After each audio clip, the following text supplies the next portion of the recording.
Hoje é o nosso primeiro culto do ano novo de 2024. Cada ano marca um novo ciclo a ser trilhado em nossas vidas. A passagem de um ano para o outro gera um alívio por termos vencido os desafios do ano que passou e um renovo de expectativas pelo ano que se inicia. Pensando nisso e orando ao Senhor, gostaria de compartilhar com a amada igreja a passagem de 1 Crônicas, capítulo 29, versículos de 23 ao de número 30. 1 Crônicas, capítulo 29, versículos de 23 a 30. Que mostra a passagem do reinado de Davi para seu filho Salomão, numa atmosfera de muitas incertezas internas, por conta de conflitos de família na luta pelo poder. E após a leitura, passo a entregar-lhes o sermão intitulado Ano Novo, tempo de novas bênçãos na vida do povo de Deus. Você crê? Amém? Eu estou na expectativa. E eu creio que mais uma vez vai se repetir. 2023 foi difícil, mas foi bom. Estamos vivos e mais fortes. E 2024 será maravilhoso, porque Deus tem novos planos muito bons para nós. Diz-nos assim o texto: Salomão proclamado rei. Pela segunda vez fizeram rei a Salomão, filho de Davi, e o ungiram ao Senhor por príncipe e a Zadok por sacerdote. Salomão assentou-se no trono do Senhor, rei, em lugar de Davi, seu pai, e prosperou. E todo Israel lhe obedecia. Todos os príncipes, os grandes e até todos os filhos do rei Davi prestaram homenagens ao rei Salomão. O Senhor engrandeceu sobremaneira a Salomão perante todo Israel. Deu-lhe majestade real, qual antes dele não teve nenhum rei em Israel. Ora, Davi, filho de Jessé, reinou sobre todo o Israel. O tempo que ele reinou sobre Israel foi de 40 anos. Em Hebrom, 7, em Jerusalém, 33. Morreu em ditosa velhice, cheio de dias, riquezas e glória. E Salomão, seu filho, reinou em seu lugar.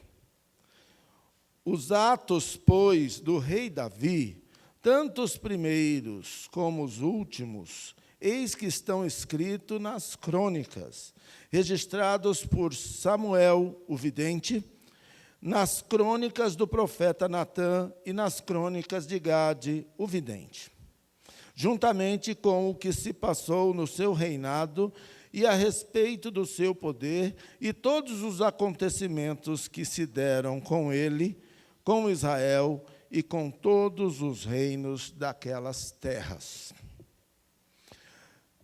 Nesse breve texto que lemos, nós gostaríamos de, primeiramente, chamar a atenção para o fato das alegrias e tristezas do ano velho. Quando a gente fala Feliz Ano Novo, a gente é tentado a ter a ilusão de que vai ser só alegria no Ano Novo.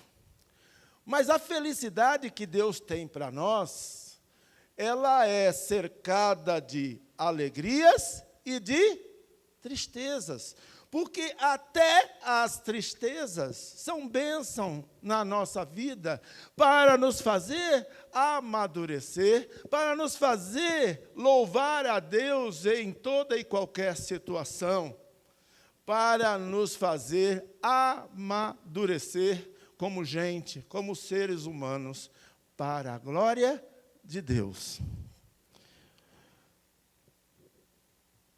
Esse momento que lemos aqui marcou o final do reinado de 40 anos de bênçãos do rei Davi, o maior rei da história de Israel, que nada tem a ver com tamanho físico, pois ele era o anti-rei.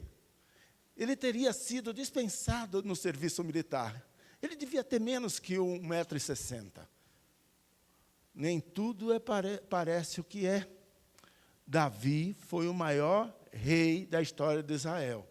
Numa época em que os reis eram gigantes e tinham cara de mal, Deus, que tem senso de humor, chamou um reizinho, né? O maior rei da história, pequenininho, bonito, ele era bonitinho, ele não inspirava medo.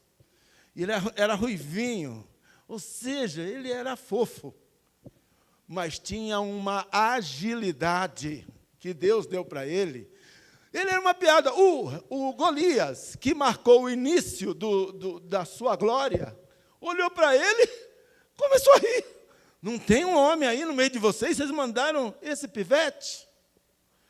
O que ele falou? Golias, tu vens contra nós com arcos e lanças, mas eu vou contra ti em nome do Senhor. Essas crianças têm uma fé, sabe? E ele era o caçulinha. E os irmãos dele, vai embora, Davi. Você não é homem ainda. Ele foi levar uma marmita lá para os irmãos. Vai para casa. Eu vou enfrentar esse. Vocês estão com medo aí? E foi. E Deus deu vitória. O Davi virou a grande notícia entre o povo de Israel, que estava com medo, e todas as nações passaram a respeitar a grande piada da época, que era o povo pequeno de Israel. Porque em Deus o seu povo faz proezas. Isso não tem nada a ver com tamanho físico, tem a ver com a atitude. Davi era o ano novo na época. Davi é o que Deus espera de nós, diante dos Golias que estão aí para botar medo na gente. Davi, um homem segundo o coração de Deus, tem seu reinado pautado pelo resgate do orgulho nacional, do orgulho de fazer parte do povo de Deus. A partir de sua vitória improvável, nem nos piores sonhos, Golias imaginava que ele ia morrer na mão do Davi. Principalmente com as duas pedrinhas certeiras daquela mão abençoada. Uma mão ágil, mão de músico, sabe? É preciso ter agilidade para tocar um instrumento. E aí o que aconteceu? O inimigo Golias, que ousou afrontar o exército de Deus e seu povo, a vitória sobre ele fez com que Davi se transformasse num herói nacional. No reinado de Davi, o povo de Israel prevaleceu contra todos os seus inimigos. O que nos mostra que Davi não foi um acidente de percurso. Ele vencer Golias não foi sorte de principiante, mas foi a prova de que, se Deus está com a gente, nada poderá nos resistir. Nada poderá resistir à unção do Senhor dos Exércitos sobre nós. E os povos inimigos que riam de Israel, como Golias, passaram a temê-lo e a respeitá-lo. A prosperidade econômica da nação e o entusiasmo do povo de Deus fez com que houvesse disposição de todos a contribuir com dinheiro, com riquezas e serviços em abundância para a construção do templo, que era um sonho do povo e um sonho de Davi, que não pôde construir o templo porque, como guerreiro, as suas mãos estavam cheias de sangue. Mas Deus permitiu que ele ajuntasse todo o material e houvesse pessoas capazes para fazer o serviço em abundância, uma abundância tão impressionante que lá em 1 Crônicas 29, precisou dizer não cabe mais contribuição, para de contribuir. E ele deu esse testemunho: Senhor, toda esta abundância que temos vem da tua mão e te oferecemos e te damos como gratidão. Não se comprava bênçãos naquela época. Era fruto do coração, que reconhece que sem Deus nada podemos fazer. Como disse nossa irmã pastora no louvor. Foi um dos períodos mais felizes da história de Israel. Entretanto, mesmo as pessoas de Deus têm defeitos. Nem tudo são flores no reinado e na vida pessoal de Davi, representando o ano velho. O seu sucesso como guerreiro gerou inveja ao rei Saul, que em determinado momento, apesar de Jonas, filho de Saul, ser o melhor amigo de Davi, o Saul, por questões de ego, queria matá-lo. Depois de um certo tempo de grandes vitórias, Davi passou a ficar ocioso. E mente vazia é oficina do nosso inimigo. E não foi diferente com Davi. Ele deixou de ser o grande general, o pequeno grande general, à frente do exército, e ficou lá gozando das delícias da vida mansa do palácio. Ficou recebendo a brisa de frente para o rio, e essa foi a queda dele. Isto, deixar de estar no campo de batalha, deixar de seguir a vocação a que Deus te chamou, foi por tropeço, porque justamente neste período ele perdeu o foco.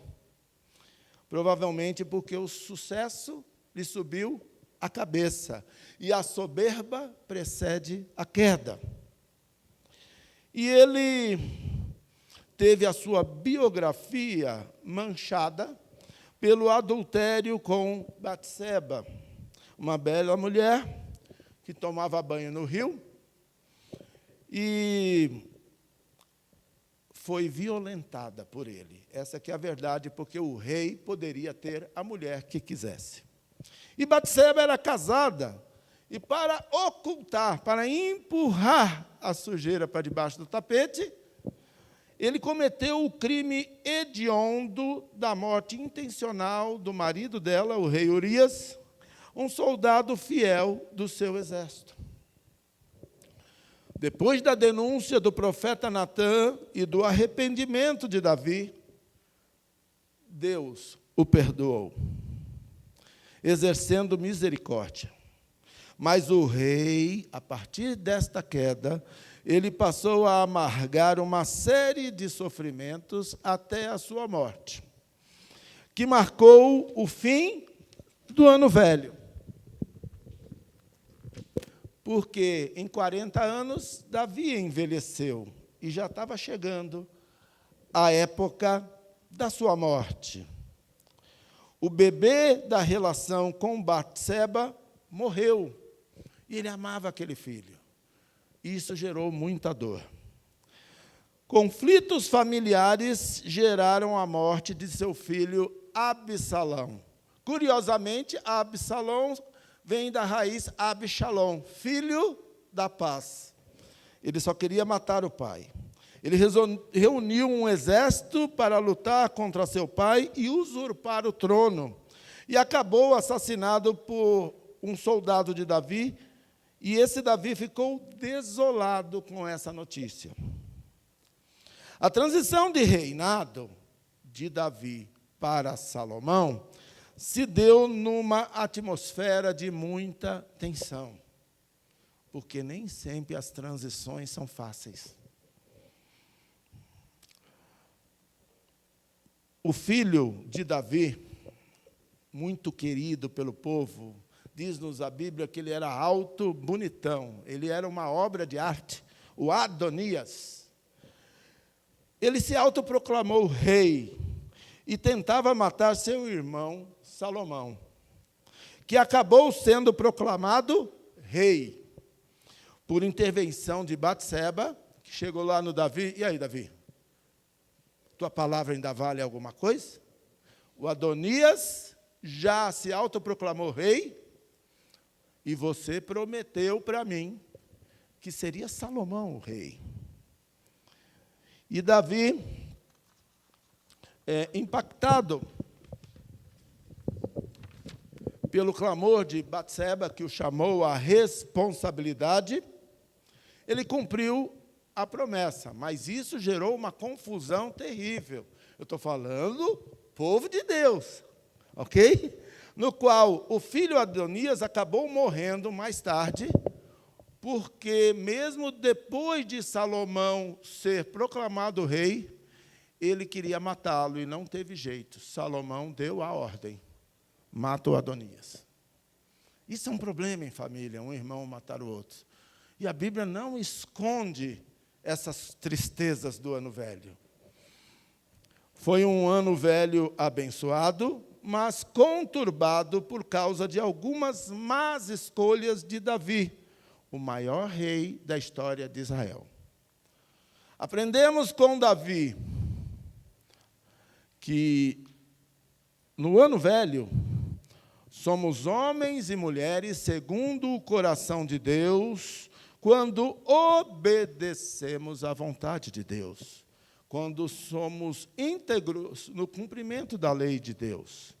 Aprendemos que Deus perdoa as nossas falhas, mas os nossos pecados têm consequências.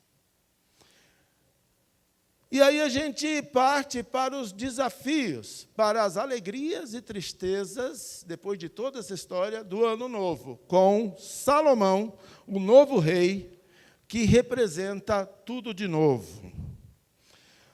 Com a base preparada por seu pai, Davi, o alicerce no Ano Velho,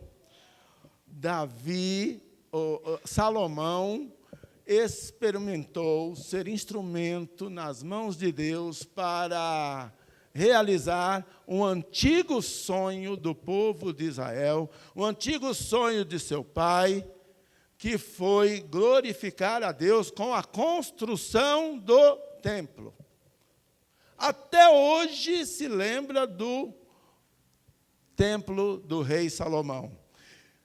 E o que temos hoje aí com esse nome, que não é do Salomão, já é maravilhoso. Imagina o verdadeiro da época. E este foi o seu grande legado. Ao pedir a Deus sabedoria, ao invés de poder e riquezas, como fizeram outros reis que o precederam, Deus fez de Salomão o homem mais rico e sábio da face da terra. Foi o ano novo mais próspero da história de Israel. Enquanto ele obedeceu à lei do Senhor, andando em seus caminhos, tudo lhe ia bem.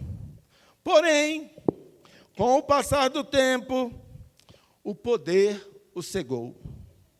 E ele cometeu o erro, o Salomão, de casar-se com as filhas dos reis inimigos. Casou-se com a filha de Faraó, se juntou com a rainha de Sabá, e por aí vai, sem contar as inúmeras esposas e concubinas.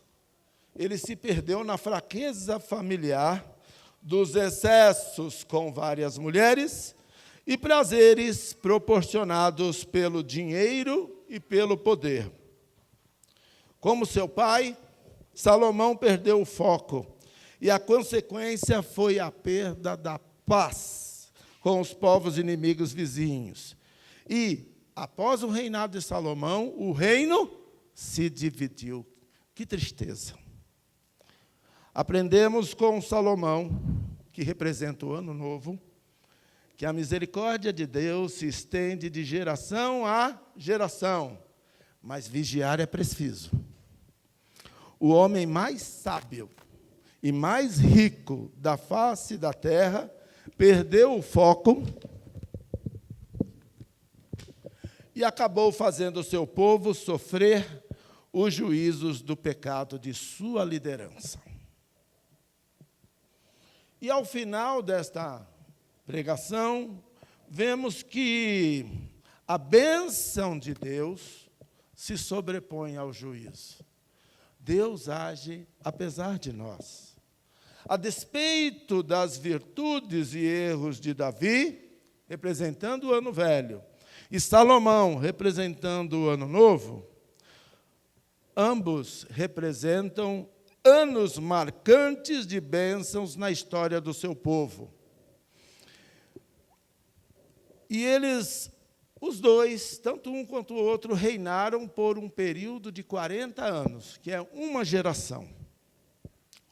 Diferentemente de muitos outros reis que morreram ao fio da espada ou envenenados por traições, Davi e Salomão descansaram, como diz a Bíblia, em paz, velhos e fartos de dias, porque a bênção da longevidade acompanha aqueles que amam a Deus. É a misericórdia do Senhor triunfando no ano velho e no ano novo. Todos os anos de nossa vida serão de alegrias e de tristeza debaixo do sol. Mas a bênção de Deus está sobre nós, e essa é toda a diferença. É por isso que nós temos esperança. É por isso que nós começamos o ano novo, sabendo que Deus tem planos bons, planos de bem para todos nós. Seguimos vivendo o aprendizado que vem com os anos que se passaram, e o salmista nos instrui a contarmos os nossos dias de maneira que alcancemos um coração sábio. Porque onde estiver o nosso tesouro, aquilo que agrega valor em nossa vida, ali estará o nosso coração. E a boca fala daquilo que o coração está cheio. Somos desafiados a escolhas corretas no ano novo, tendo como alicerce o legado de fé de nossos pais, crendo que a bênção do Senhor segue até 1000 gerações, ou seja, até 40 mil anos, daqueles que o temem. Quero concluir desejando um feliz ano novo, tempo de novas bênçãos, novas alegrias, novas tristezas na vida do povo de Deus, em especial meus diletos, amados irmãos, ouvintes presenciais e online, em nome de Jesus. Amém.